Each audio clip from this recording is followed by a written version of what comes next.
कन्नौज में एक गरीब को इन्होंने पकड़ा, भारतीय जनता पार्टी के कार्यकर्ता नेताओं ने, और उससे कहा कि हम तुम्हें 10,000 रुपए या 20,000 रुपए देंगे, तुम ये जानवर का ये मांस इस मंदिर में फेंक। बीजेपी का नेता साथ गया उस गरीब के, उसे कुछ पैसा दिया और मांस फेंकवाया, और उसका परिणाम ये हुआ कि वहां पर बड़ी पैमाने पे दंगा हो गया। पश्चिम बंगाल में कार्रवाई हो रही है, जांच हो रही है। पश्चिम बंगाल में जो दंगा बताया जा रहा है, जो हुई है घटना, उस पे कार्रवाई भी हो रही है, जांच भी हो रही है, कई लोग गिरफ्तार भी कर लिए गए हैं। लेकिन इसके साथ साथ याद रखिएगा एक बात, ये दंगा कराने के पीछे अगर किसी का हाथ होता है तो हमेशा भाजपा ही होते हैं। मैं अपने यहां का उदाहरण देना चाहता हूं, कन्नौज का। कन्नौज में एक गरीब को इन्होंने पकड़ा, भारतीय जनता पार्टी के कार्यकर्ता नेताओं ने, और उससे कहा कि हम तुम्हें 10,000 रुपए या 20,000 रुपए देंगे, तुम ये जानवर का ये मांस इस मंदिर में फेंक दो। वो गरीब घबरा गया, उसने कहा कि मैं ये काम नहीं कर सकता हूं। लेकिन बीजेपी के नेता ने कहा कि हम तुम्हारे साथ चलेंगे। वो बीजेपी का नेता साथ गया उस गरीब के, उसे कुछ पैसा दिया और मांस फेंकवाया, और उसका परिणाम यह हुआ कि वहां पर बड़ी पैमाने पे दंगा हो गया। एक दूसरे की दुकानें तोड़ दी गई, जला दी गई, नुकसान हुआ। जब हम सब लोगों ने जांच और सच्चाई बताई तो उसमें 17 भारतीय जनता पार्टी के नेता जेल गए। 17 नेता भारतीय जनता पार्टी के जेल गए, एनएसए लगा उन पर। हाईकोर्ट में आप जानकारी कर लेना उन पे किस तरह का वो केस था। तो जहां इस तरह की घटना होती, भारतीय जनता पार्टी के लोग शामिल रहते हैं। भारतीय जनता पार्टी के लोग चाहते हैं कि इसी तरह का समाज में झगड़ा लगा रहे, जिससे वो राजनीतिक लाभ उठा लें। क्योंकि जो बुनियादी सवाल हैं आप उनसे पूछिए। अगर ये हमें, आज तो साइंस है, आज तो एस्ट्रोनॉमी है, आज तो साइंस है ना हमारे आपके बीच में, और हमारे आपके पास न जाने कितने ऐप हैं जहां पे अगर मैं कोई बात कहता हूं तो वो आप जानकारी कर लेंगे, सच्चाई आ जाएगी सामने। चैट जीपीटी है मान लीजिए, और भी प्लेटफॉर्म हैं।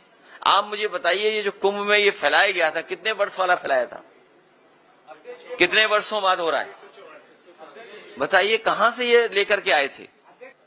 भारतीय जनता पार्टी छीनने की राजनीति करती है। भारतीय जनता पार्टी छीनने की राजनीति करती है, आपसे कुछ छीन ले, उसका ये बाकायदा प्रोग्राम बनाते हैं।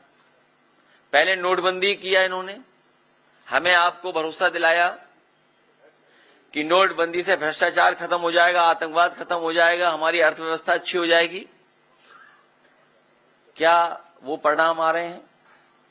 उसके बाद इन्होंने वैट छीन लिया, नया कानून लागू कर दिया जीएसटी का। जिस तरह से आजादी का जश्न मना था, उसी तरह जीएसटी का जश्न मनाया गया। और आप जान लीजिए कितने संशोधन जीएसटी में हो चुके हैं। व्यापार बर्बाद हो गया, व्यापार छीन लिया इन्होंने बहुत लोगों का, कारोबार छीन लिया इन्होंने। एंग्लो इंडियंस का एक आरक्षण होता था, विधानसभा में एक सीट थी, अपॉइंट हुआ करते थे। दिल्ली में लोकसभा में भी सीट थी। एंग्लो इंडियंस का इन्होंने आरक्षण छीन लिया। ये जो जगह जगह वाइस चांसलर अपॉइंट कर रहे हैं ये लोग, या आयोग वगैरह में अपने लोग बैठा रहे हैं, ये सब आरक्षण छीन रहे हैं लोग। बौद्ध धर्मों का इन्होंने बहुत से स्थानों को छीन लिया। हाल ही में आपने देखा होगा जैन धर्म के लोग पूरे आंदोलित हैं। जो सत्य अहिंसा का, करुणा का रास्ता दिखाते हैं, उन्हें सड़कों पे आना पड़ा। वो इसलिए आना पड़ा कि उनके मंदिर की जमीन छीन रही है बीजेपी। ये भारतीय जनता पार्टी वक्फ बिल इसलिए लेकर के आई है जिससे ये जमीन छीन ले। भारतीय जनता पार्टी से बड़ी जमीनी पार्टी कोई नहीं है। जब आपको ये कहते हैं हम दुनिया के सबसे बड़े दल हैं, तो आप भूल जाते हैं ये जमीनी पार्टी है, भूमाफिया पार्टी है। इन्हें कहीं जमीन दिख जाए वहां कब्जा कर लेते हैं। और मुझे लग रहा है कि प्रयागराज में भी बड़े पैमाने पे इन्हीं लोगों ने कब्जा किया होगा। और आप पीडीए से सूची निकलवा लीजिए, पीडीए से बोर्ड पीडीए के लग गए थे, इन्हें लगा कि समाजवादियों ने बोर्ड लगवा दिए। बाद में हमारे 46 में 56 वाले मुख्यमंत्री जी को पता लगा कि ये तो पीडीए प्रयागराज डेवलपमेंट अथॉरिटी है, तो होर्डिंग हटने लगे। पीडीए में भी सबसे ज्यादा जमीन कौन छीन रहा है, कौन ले रहा है?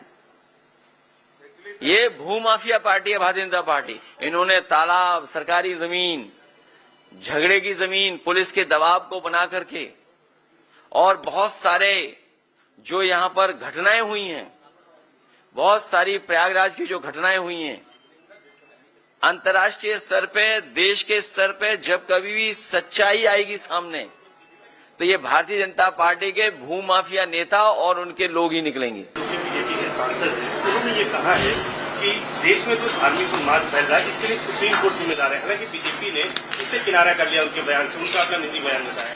सच्चाई तो ये है, धार्मिक उन्माद और जातियों का झगड़ा या जातियों के बीच में एक दूसरे के प्रति विश्वास न रहना, ये बढ़ाने का काम कोई कर रहा है तो वो भारतीय जनता पार्टी है।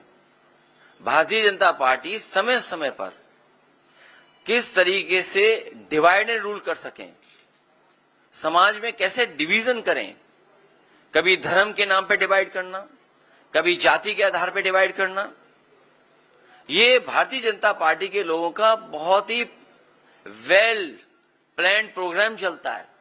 उसके लिए फंड्स लगाते हैं ये लोग। तो ये जो कुछ कहा गया, ये भारतीय जनता पार्टी की अपनी सोच है। और सच्चाई तो ये है, जो लोग दावा कर रहे थे कि 400 पार, और अगर 400 पार हो गए होते तो आपके चैनल तो बंद हो गए होते, या फिर तो वन वे वन कलर में हो गए होते, और सड़कों पर तलवारें और राइफलें घूम रही होती। बम तो चलने का यहां है ही कुछ, कोई ट्रेडिशन है यहां पर? सोचिए, 400 पार होने के बाद तलवारें घूम रही होती सड़कों पर, नंगी तलवारें लहराई गई होती। सर, आप आगरा भी गए थे, राणा सांगा और औरंगजेब का विवाद कब थमेगा? आपके पार्टी के सांसद यसी हसन हैं, वो कह रहे हैं कि औरंगजेब में अगर कुछ बुराई थी तो कुछ अच्छाई भी थी। मैंने बहुत बार निवेदन किया और फिर आपके माध्यम से मैं निवेदन करता हूं, इतिहास को इतिहास रहने दीजिए। जो इतिहास हमारी प्रोग्रेस को रोकता हो, जो इतिहास हमारे आपके बीच में मनमुटाव पैदा करता हो, एक दूसरे को ऊंचा नीचा दिखाने के लिए ऐसा इतिहास हो, उस इतिहास को इतिहास ही रहना चाहिए, उस पर चर्चा नहीं करनी।